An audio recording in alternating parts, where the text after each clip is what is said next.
Chen melihat bahwa masih ada waktu untuk membunuh sebelum persidangan dimulai. Dia menemukan tempat tersembunyi di balik batu besar dan mulai menyatu dengan bakat pedangnya yang sedang.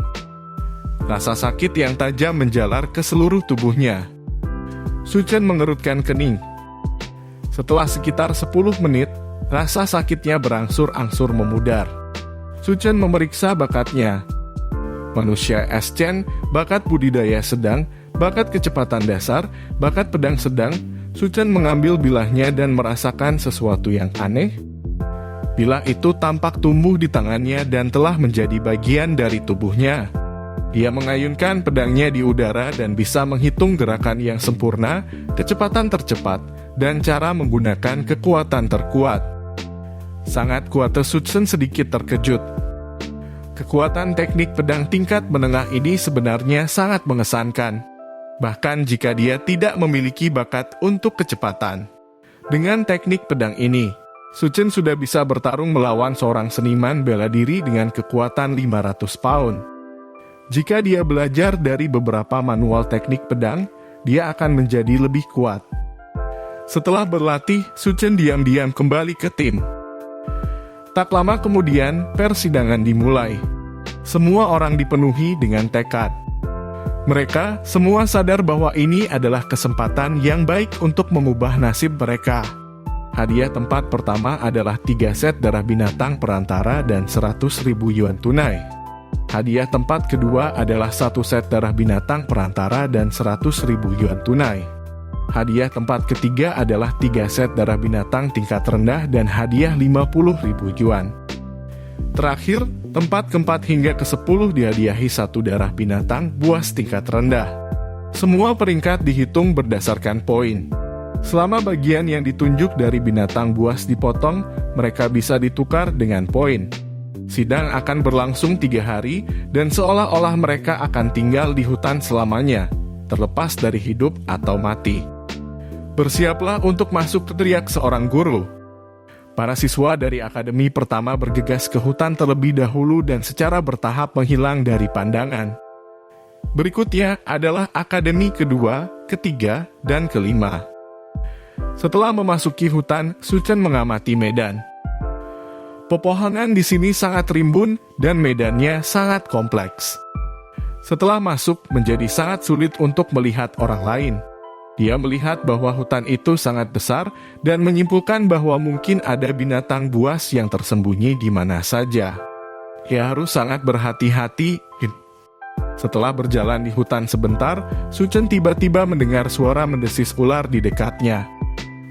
Ular hijau ganas, seekor ular hijau sepanjang 2 meter menatap Chen. Ular jenis ini tidak terlalu kuat, dan seniman bela diri biasa bisa menghadapinya. Namun, ular hijau memiliki aspek berbahaya. Seseorang harus waspada agar tidak terjerat olehnya. Bahkan seorang seniman bela diri dengan kekuatan 500 pound tidak akan bisa membebaskan diri. Suara mendesing. Ular hijau besar itu berlari keluar dan membuka mulutnya yang berdarah. Chen memiliki bakat kecepatan, jadi akan sangat mudah baginya untuk menghindar, tetapi dia tidak menghindar. Suara mendesing. Cahaya pedang yang bersinar menebas, dan ular hijau besar itu langsung membeku dan jatuh ke tanah dengan bunyi gedebuk. 7 inci ular itu telah dipotong oleh Chen. Binatang buas biasa semacam ini terlalu lemah untuk Chen. Chen menggali mata ular hijau besar yang akan ditunjuk untuk persidangan. Sepasang mata ini sudah cukup untuk membuktikan bahwa dia telah membunuh ular hijau dan dia akan dapat menukarnya dengan 1 poin. Ular hijau besar adalah binatang paling ganas di daerah itu. Dia mendengar bahwa pernah hidup seekor ular sanca yang ganas di sekitar bagian ini. Itu adalah binatang buas yang kuat sebelum dibunuh oleh upaya gabungan dari seniman bela diri. Ular hijau semuanya adalah keturunan python yang ganas itu.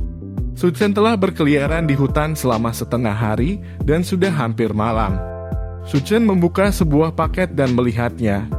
Bahan binatang buas di dalamnya setara dengan 30 poin. Chen mengerutkan kening. Dia tidak cukup cepat.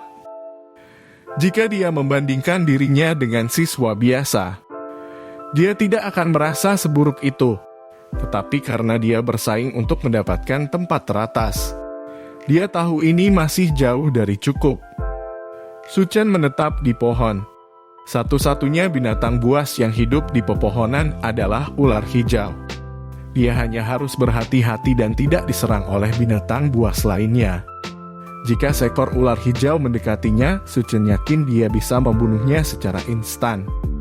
Malam berlalu dengan sangat lancar. Keesokan paginya, Su-chen menangkap seekor rusa kecil dan mengadakan barbeque. Setelah makan dan minum, dia melanjutkan penjelajahan. Dia berencana untuk pergi lebih dalam ke hutan. Kekuatan binatang buas di kedalaman hutan akan meningkat dan poinnya akan lebih berharga. Seekor binatang buas yang kuat dapat ditukar dengan 5 poin setelah terbunuh. Saat Su-chen berjalan, dia tiba-tiba mendengar teriakan datang dari hutan terdekat. Membantu datang dan selamatkan aku pada saat yang sama, dia mendengar langkah kaki yang berisik dan lolongan serigala. Apakah itu kawanan serigala? Dia bertanya pada dirinya sendiri. Su-chen mengidentifikasi arah teriakan dan berlari ke arahnya.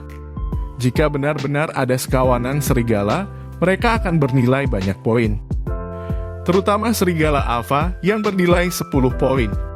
Itu adalah binatang yang sangat berharga. Su-chen segera tiba untuk menemukan ruang kosong.